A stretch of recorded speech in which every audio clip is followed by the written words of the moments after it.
Assalamualaikum warahmatullahi wabarakatuh.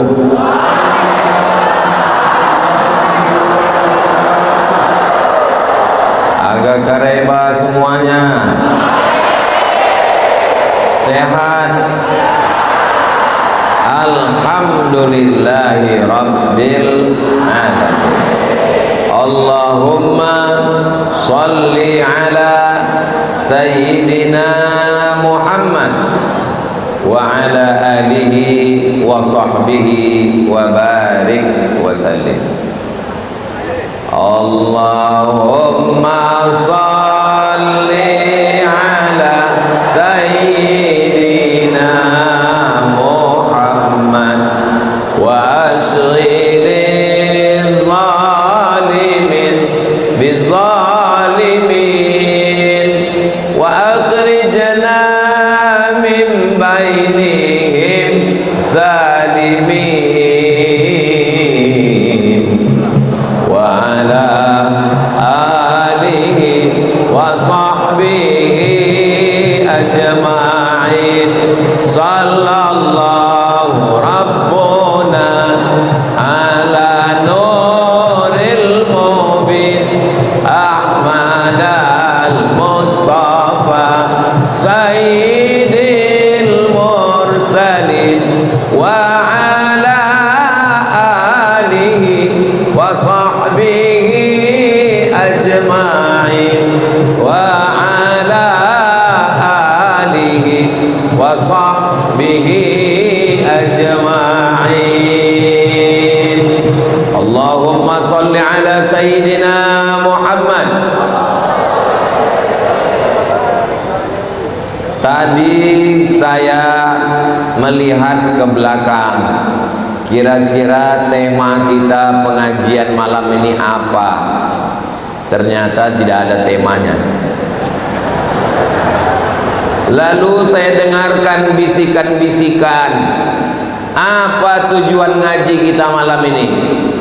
Lalu saya dengar berhembus angin ke telinga saya. Tujuan kita ngaji malam ini supaya kita menghadapi diskotik.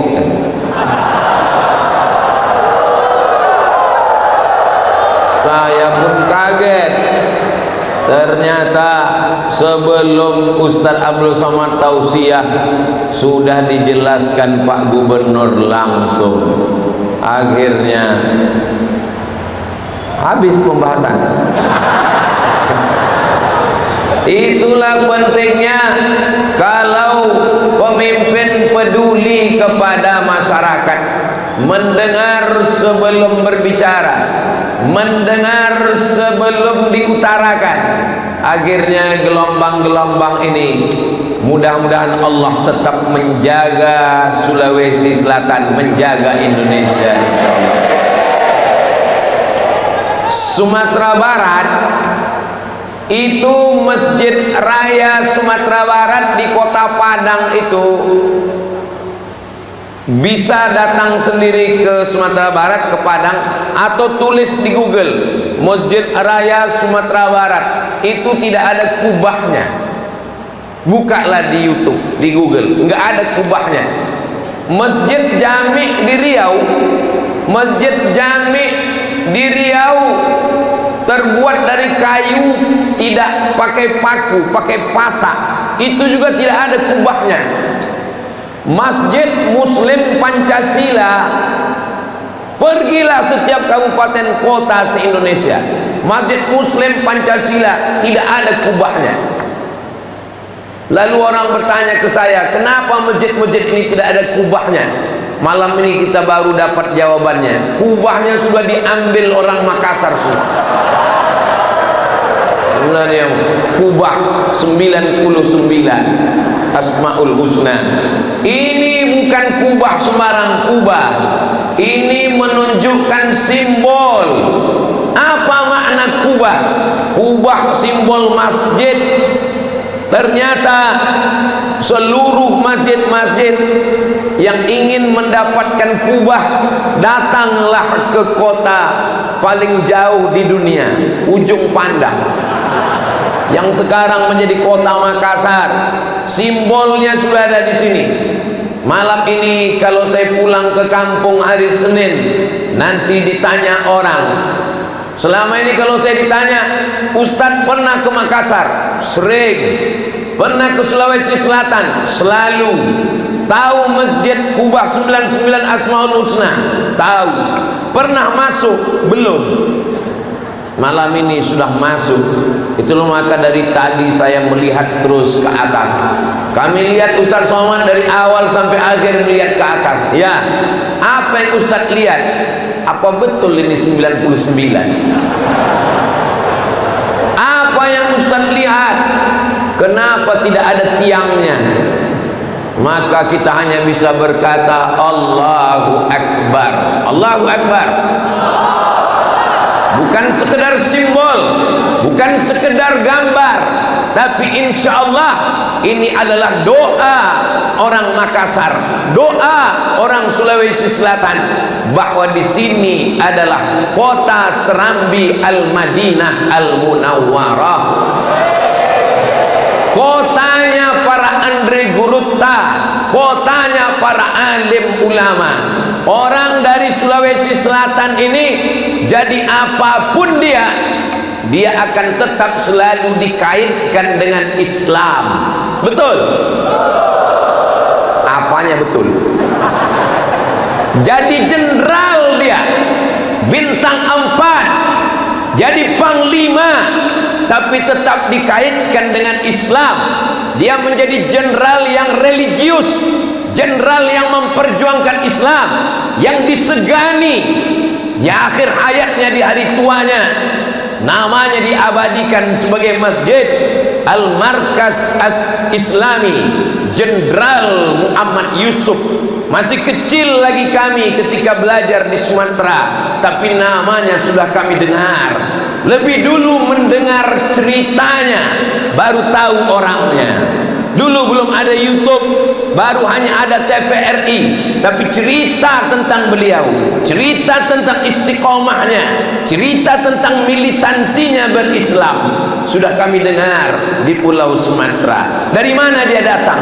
Datangnya dari negeri, dari provinsi Sulawesi Selatan. Insya Allah di masa akan datang akan lahir jenderal-jenderal, tentara-tentara yang memperjuangkan Islam. Allahu Akbar. Sultan, raja, penguasa yang punya kekuasaan kerajaan, tapi ketika dia datang dari negeri ini, yang dikenal adalah sultan yang militan, membela rakyatnya, masyarakatnya, agamanya. Namanya diabadikan. Setiap orang yang landing mendarat, yang pertama dia lihat adalah Sultan Hasanuddin. Din artinya agama. Perhatikan nama orang Makassar, nama orang Bugis, nama orang Sulawesi Selatan, rata-rata itu pasti ujungnya din. Tajuddin, Hasanuddin, Samsudin. Yang mau nikah sama orang Sumatera, Zainuddin. Apa maknanya itu? Din artinya agama. Hasanuddin baik agamanya, Zainuddin perhiasan agama, Tajuddin mahkota agama. Mereka Aku banyak kalau ku sebutkan tak selesai-selesai. Nanti kita buatkan ceramah khusus 99 din. Saking banyaknya nama orang. Kenapa? Nama adalah doa. Di balik nama itu ada doa. Din. Mereka akan memperjuangkan agama. Makanya apakah masih ada anak-anak muda Sulawesi Selatan yang namanya pakai din? Insya Allah kita pertahankan itu sampai hari kiamat, insya Allah. Allahu Akbar. Saking semangatnya sampai lupa yang terhormat. Mic-nya udah mati-mati. Kalau tuan membeli peniti, jangan ditusukkan ke sayur kubis. Kalau mic sudah mati-mati, itu tanda waktu sudah mau habis. Saking groginya Ustaz Abdul Somad sampai lupa menyebut yang terhormat, yang sama-sama yang kita hormati, Bapak PJ Gubernur Sulawesi Selatan. Mudah-mudahan beliau istiqomah, diberikan kekuatan untuk menolong agama Allah dengan tanda tangan, dengan jabatan, dengan kekuasaan yang dititipkan Allah, insyaallah. Malam ini luar biasa spesial saya. Sebelah kanan Bapak Gubernur, sebelah kiri Bapak Wali Kota. Gambar saya sudah diambil tadi. Di sebelah Bapak Gubernur ada Bapak Pengadilan Negeri, ada Bapak Kapolda atau yang mewakili, ada Bapak Panglima, ada Ketua Majelis Ulama Indonesia Provinsi Sulawesi Selatan, ada Kepala Kantor Kementerian Agama, ada Ketua Nahdlatul Ulama, ada Ketua Muhammadiyah, ada Ketua Aisyah, ada Ketua Badan Amil Zakat Nasional. Ustaz kok tahu? Ada tulisannya, saya lihat tadi satu-satu. Yang namanya tidak saya sebut, bukan berarti saya menyepelekan, tapi karena saya tidak ingat. Ustaz Abdul Somad ini yang disapanya hanya yang pejabat-pejabat saja. Kami yang datang dari tadi, kenapa Ustaz tidak sebut?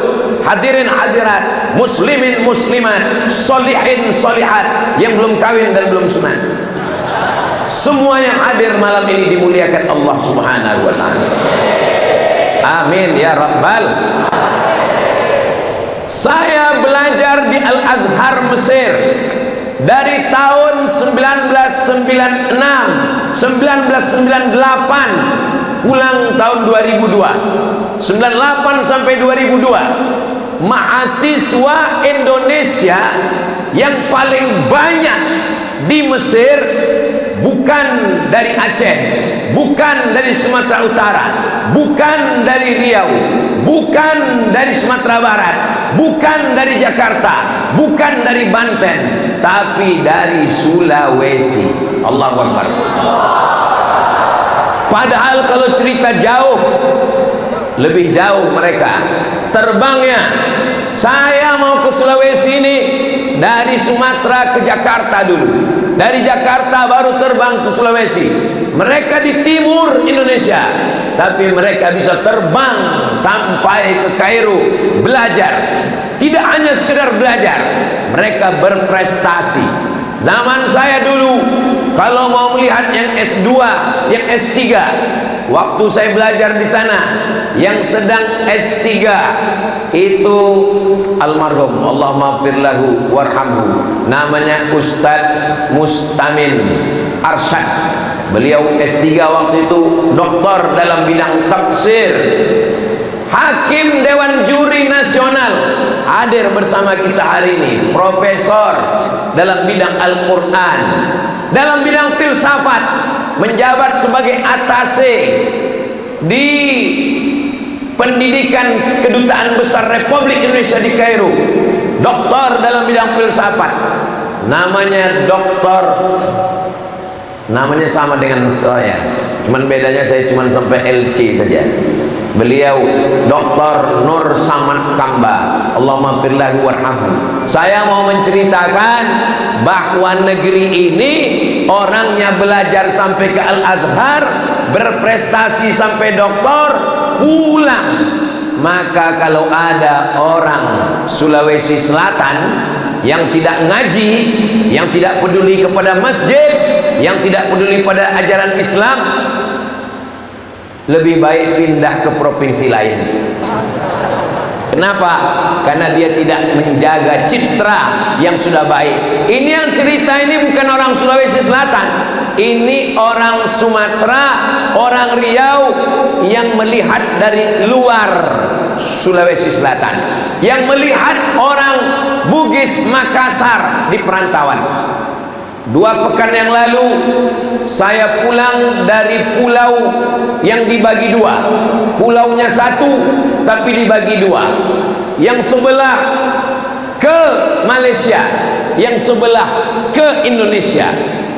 Yang sebelah itu masuk ke wilayah Sabah, yang sebelah masuk wilayah Kalimantan Utara. Nama pulaunya Pulau Sebatik, jauh, provinsi terluar, provinsi terjauh.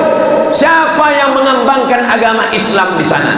Saya tanya jamaah, anak-anak kalian belajar agama Islam di mana? Apa jawab masyarakat?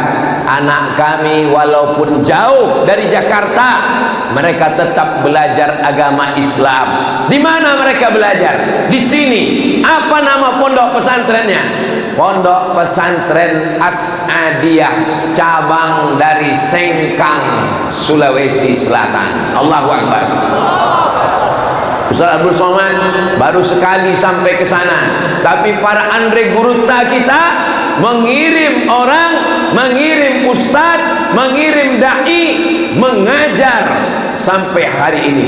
Saya ketika sampai ke Papua, Sorong, Kaimana, Raja Ampat, Fak-Fak, saya tanya, siapa yang berdakwah kemari? Saudara-saudara kita dari Sulawesi Selatan. Makanya hari ini kalau ada orang terheran-heran, kenapa kalau Ustaz Abdul Somad datang ke masjid-masjid di Sulawesi Selatan, kenapa ramai? Tidak perlu kau tanya. Kenapa? Karena mereka masyarakat yang religius, yang suka mengaji, yang cinta kepada masjid. Betul? Kalau nggak percaya, tengok subuh besok. Mudah-mudahan kita semuanya istiqomah insyaallah. Tadi waktu Pak Gubernur mengatakan tidak ada izin diskotek, tidak ada, semuanya bertepuk tangan. Nggak tahu tepuk tangan kecewa gagal mau ke diskotik atau Allahu a'lam. Tapi yang jelas itu adalah ungkapan kebahagiaan. Kenapa? Karena mereka berhasil mempertahankan semangat anak-anak muda. Karena anak muda ini terbagi tiga. Yang pertama, memang yang sudah istiqomah dari pondok, sudah ngaji, sudah hijrah, sudah taubat. Ini yang disebut dengan mutmainnah. Ya ayyatuhan nafsul mutmainnah. Dia sudah tenang, jiwanya itu sudah tenang, tidak bisa ditarik-tarik ke sana kemari, memang sudah kuat. Tapi ada lawan dari mutmainnah, itu adalah lawamah. Kalau mutmainnah ini sudah istiqomah di kanan terus, setengah mati kita ngajak, enggak akan mau. Tapi ada yang lawamah. Lawamah ini kalau diajak, ayo sakau mabuk, enggak mau. Ayo kita ke diskotik, enggak mau. Aku yang bayar, ayo. Nah, ini lawamah ini. Kalau yang mutmainnah ini enggak perlu dikhawatirkan lagi. Tapi kalau yang lawamah ini, inilah sebenarnya yang diselamatkan dengan tanda tangan penguasa. Mudah-mudahan bapak-bapak kita yang diberikan amanah kekuasaan, diberikan Allah mereka istiqomah iman dan Islam insyaallah. Mereka tidak perlu tablik akbar, mereka tidak perlu ngapal ayat, mereka tidak perlu pakai hadis, mereka tidak perlu bersuara menggelegar. Cukup dengan tanda tangannya itu sudah meluluh lantakkan perbuatan maksiat. Takbir. Kenapa Ustaz bertakbir? Ngusir setan. Mana dalilnya takbir itu ngusir setan? Hadisnya sahih. Ketika azan berkumandang, dalam Sahih Bukhari dikatakan ketika azan dikumandangkan, maka setan lari terbirit-birit, wa alaiha duratun, sampai maaf cakap terkentut-kentut.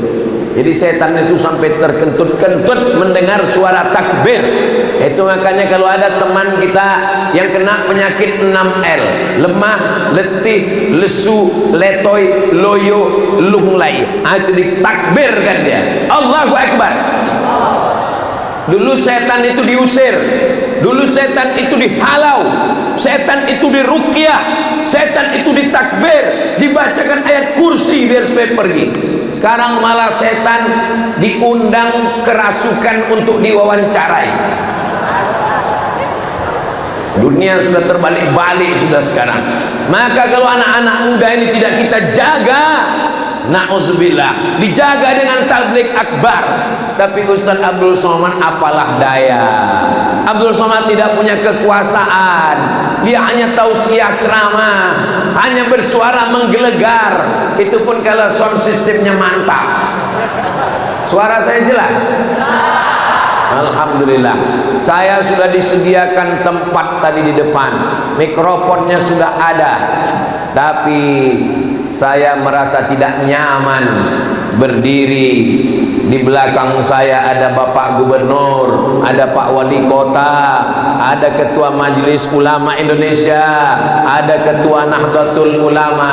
Itu maka saya di sini. Mohon maaf Bapak Ibu, jangan kecewa. Kamera sudah dipasang ke sana semua.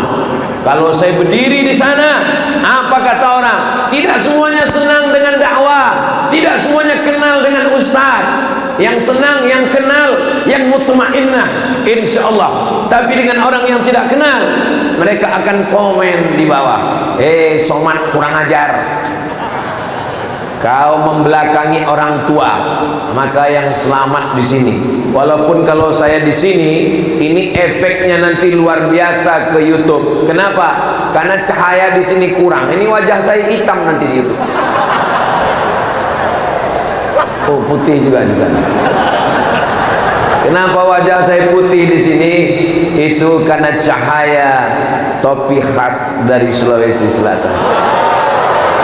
Allahu Akbar.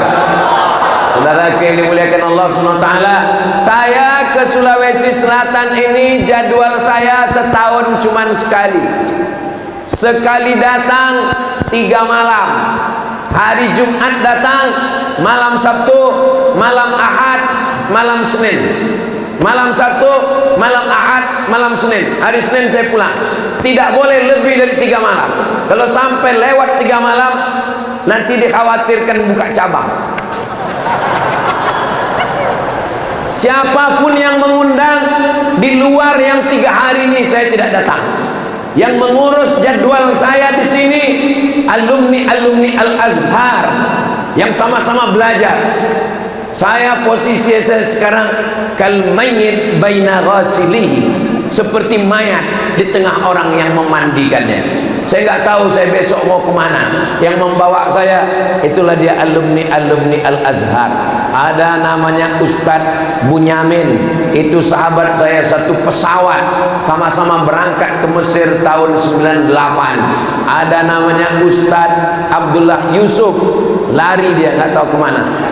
Oh, ada Ustadz Abdullah Yusuf, ini duduk di sebelah, satu pesawat ke Mesir 98. Ada namanya Ustadz Hasbi, itu juga angkatan senior atas, angkatan 9697. Ustadz Prof Muammar, itu senior atas kami, Muammar. Ustadz Prof Muammar begitu melihat adik kelasnya datang Ustadz Abdul Somad, langsung beliau mengganti sorban saya. Tadi saya datang kemari, sorbannya kecil, nggak yakin orang saya ustadz, maka diganti dengan sorban. Tadi saya datang kemari pakai celana panjang, langsung saya dibawa ke kamar, dipakaikan sarung. Cemas saya, biasanya dipasangkan sarung itu mau akad nikah. Begitulah mereka sayangnya ke adik kelas. Maka kalau saya sudah melangkah ke Sulawesi Selatan, bismillahi tawakkaltu 'ala Allah, la haula wala quwwata illa billah.